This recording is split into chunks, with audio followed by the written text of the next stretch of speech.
How to fix this group cannot be displayed on Telegram. So if you want to fix this group cannot be displayed in Telegram, then what you need to do is you don't have that option on Telegram application itself. So you just need to go for your browser, any browser that you are comfortable with.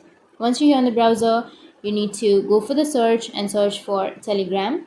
And once you've searched for Telegram web, here you will have web.telegram.org.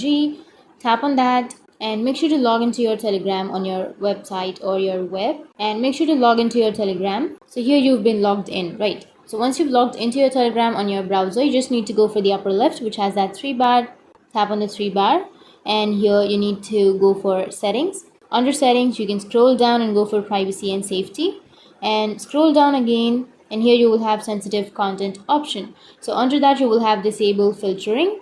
So what you need to do is turn that option on. So if you have turned that option off, then you will not be able to have the sensitive content. So simply turn that on, and once you've turned that on, it will display sensitive media in public channels and on your Telegram devices. So make sure it is turned on, and now you will be able to fix the group cannot be displayed problem. So that's it, and if you have any questions, feel free to comment below. Thanks for watching.